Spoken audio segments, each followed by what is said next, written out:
عزت أبو عوف، مواليد 24 أغسطس 1948.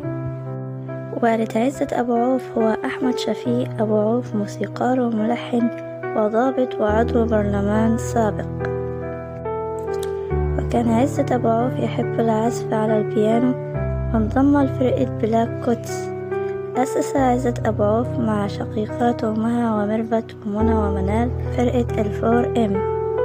درس عزت أبو عوف الطب تنفيذا لرغبة والده، لكنه كان يريد دراسة الموسيقى، ومارس مهنة الطب لمدة 5 سنوات. كان طبيبا لأمراض النساء والتوليد.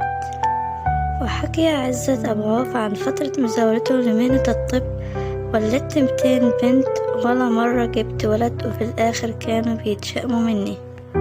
وكان أول فنان يحضر الأورج إلى مصر عام 1965، ووقتها كان 500 جنيه وهو مبلغ كبير. وجاءت له فرصة تقديم موسيقى فيلم أبي فوق الشجرة مع عمر خورشيد، لكن بسبب طريقة تسجيل الأغاني وأنه استمر في الاستوديو من 12 الظهر حتى 12 بالليل، هرب من عبد الحليم حافظ وكل الموجودين، وقرر العزف في الحفلات ساعة أو 2 فقط. وكان يهوي امتلاك السيارات القديمة، كان يشتري السيارات الخردة ويقوم بإصلاحها بنفسه، وامتلك 5 سيارات، ومنها سيارة كانت للرئيس الراحل جمال عبد الناصر. وبسبب دخول مجال الإنتاج اضطر عزت أبو عوف لبيع السيارة القديمة. وعاش عزت أبو عوف مع أسرته في فيلا شيكوريل، وحكي أنها كانت مسكونة بالأشباح، حيث قتل صاحبها وابنه وزوجته فيها. واتجه إلى عالم التمثيل عام 1992، وشارك في فيلم آيس كريم في جليم. قدم عزت أكثر من 190 عملا، منها عباس الأبيض في اليوم الأسود، وهوانم جاردن سيتي، ومطب صناعي، وواحد من الناس. وآخر أعمال عزت أبو عوف كان مسلسل الأب الروحي عام 2018.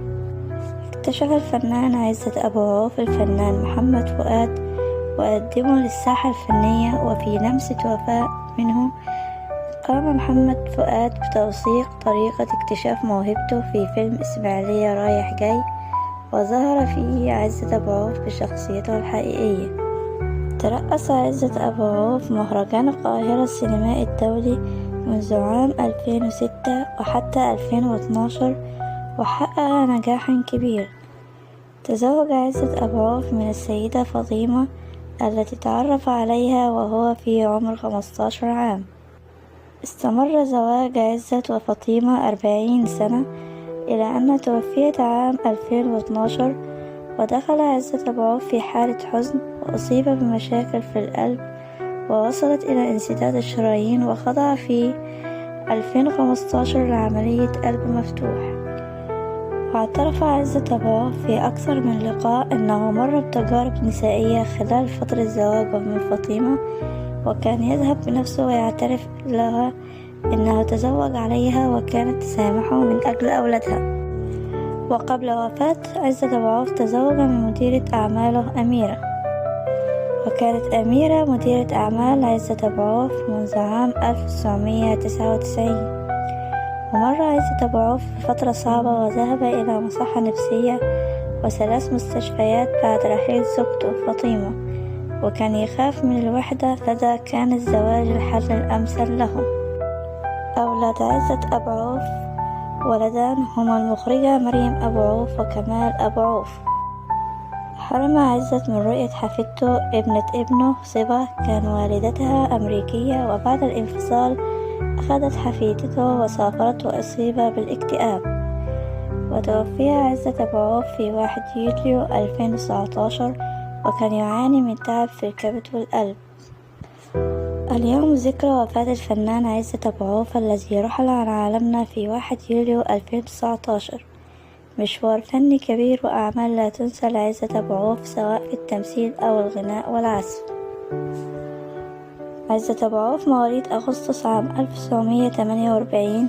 أحب الموسيقى من طفولته، واحترف العزف على البيانو، لكن تنفيذ رغبة والده درس الطب، وبعد التخرج زوال المهنة لسنوات، لكن حبه للموسيقى لم يتوقف، وكان عضو في فرقة موسيقية إلى أن قرر أن يترك الطب ويتفرغ لعشقه وحبه. أسس عزت أبو عوف فرقة الفار إم مع شقيقاته مها وميرفت ومنى ومنال.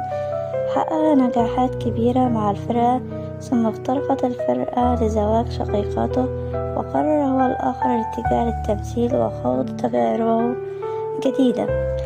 أول أعمال عزت أبو عوف كان فيلم آيس كريم في جليم، وبعدها انطلق في عالم التمثيل وقدم أكثر من 190 عملا، منها عباس الأبيض في اليوم الأسود وهوانم جاردن سيتي ومطب صناعي وواحد من الناس وغيرها من الأعمال. وكان آخر أعماله مسلسل الأب الروحي عام 2018.